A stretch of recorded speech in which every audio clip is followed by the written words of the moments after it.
Hi, I'm Cyril Draffin. I'm affiliated with MIT. I'm also the U.S. representative to the International Energy Agency's Smart Grid Network, since you mentioned IEA earlier. Talk to you about the utility of the future, technology, regulatory policy, and business models. I'd like to start out by what's MIT doing in this area. They have an energy initiative established about over 10 years ago. It's cross-disciplinary, engineering, science, management, policy, people, students and faculty. It's the largest network of people on campus as an issue.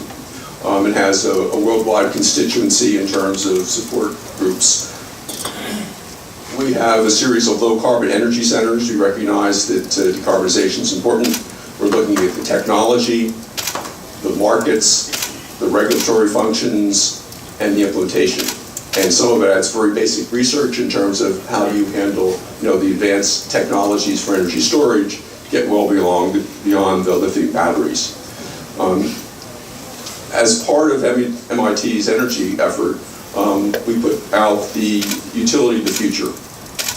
This is the 8th in a series of how do you handle and look at energy topics which are important. This is about a year and a half. We heard from Janine, that was 100 and about 30 recommendations, 368 pages, one per day. It was supported by organizations around the world, Department of Energy, European Union, large companies, United States, Europe, Saudi Arabia, the Business Roundtable for Sustainable Development, and it was deployed, both useful to regulators in the U.S. and also was one of the key bases of the European Union's activities for distributed energy resources and how they're going to handle that, what's called the winter package.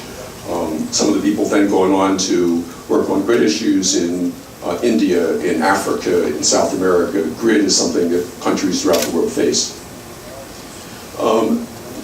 First, technology. Obviously, you know the technology is used, but maybe a little more interesting parts of it. India, China made some major commitments to coal-fired power plants. They lived for 30 years, so that has an impact on the world once people make a commitment there. They're stepping back from that. China's making some movements toward renewable energy, but still the amount of capacity going in is vast. Carbon sequestration has been talked about, but other than using it for enhanced oil recovery in very selective areas, it really is not economic unless there's a cost and a price on carbon. It's not really going to happen. Solar, prices are down. It's negative pricing in Texas and Oklahoma. What's wrong? And California. What's wrong with that? Well, the sun goes down, and people still want energy. And the problem is there's a huge ramp of 30 gigawatts within a few hours. And so you have a major requirement for new energy, and a lot of that pulsed energy is fossil. So you have carbon problems. You also have the issue of location. You saw on John's nice map of the United States, there's lots of solar down in the southwest. That's great, there's lots of solar there. There's lots of solar up in the northeast, not so good. Economic, if you're looking at capital deployment for the United States, you want central station solar in the southwest, and you do not want residential solar in the northeast. There's a lot of cost for the equipment, and the amount of sunlight you get doesn't really justify it. Now, it's happening because of state regulatory functions. So on one hand, it's great for decarbonization. On the other hand, as far as distributed energy, it's got some economic liabilities to it. Wind. It's been a success story. The turbines have gotten bigger and bigger. It's also economic. Will drive the prices pretty low in the west of the country. We're going offshore. Not everybody likes it offshore, but the wind machines are much bigger. And organizations like Statoil, used to be oil all the time in Norway, have gone wind. Offshore large. Very positive. In nuclear, it's 5% of the power. MIT put out a study last month on nuclear energy and basically said, you need better technology that's passive, but you also need better manufacturing. the way we've done the United States is bad. Maybe not bad, it's just terribly uneconomic. If you want to buy, if a guy wants to buy a suit, it's much easier to go to wood and get it off the shelf.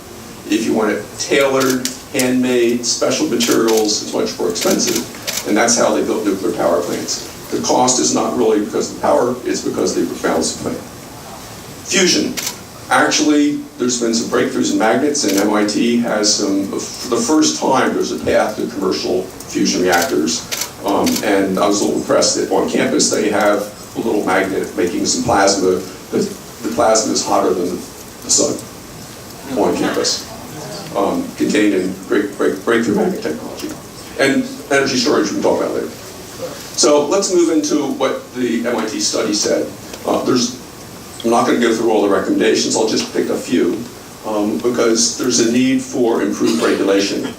And I'll pick on locational energy pricing as an example.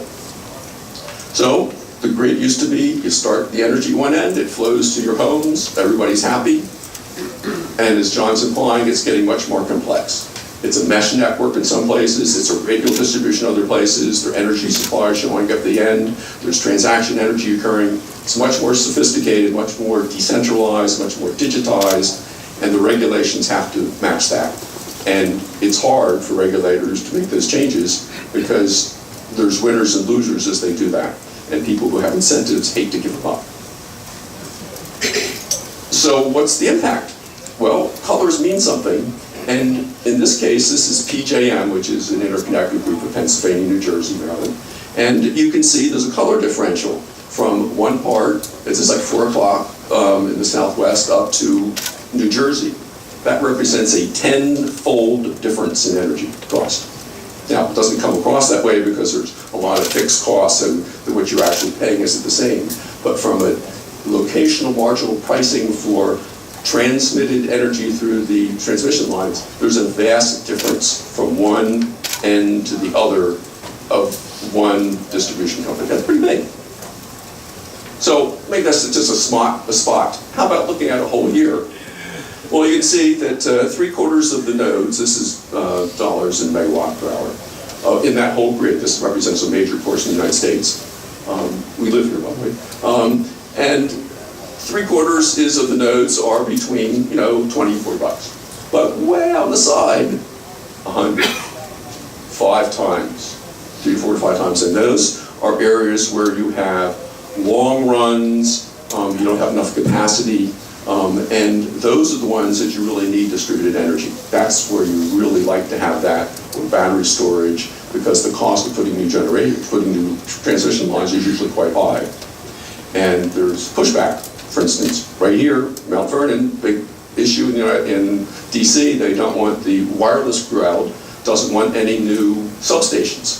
Well, if you're having construction, you need energy there. So what's the balance between that? We can talk about that later if you wish. The point is, the locational marginal prices vary, and we have to consider that. There's a balance between renewable energy, which is great for decarbonization, and distributed energy. And what I mean by that is if you have non-intermittent like hydro, which Canada has a lot of and is great, and large intermittent ones like solar PV, that's very good for central station. It's very good for decarbonization. But when you move out to the very edge, sometimes it's more economic to use demand response, or electric vehicles, or specialized power electronics. That's the more cost-effective way of those distributed energy resources at the edge. And so when you don't really conflate renewables and distributed energy resources. They're not the same and they're used different ways. So what does that mean? Let's do an example. Once you really want distributed energy resources, that's at the end of these long runs, is network constraint management. That's where it's more effective than putting new transmission lines. That's a good thing.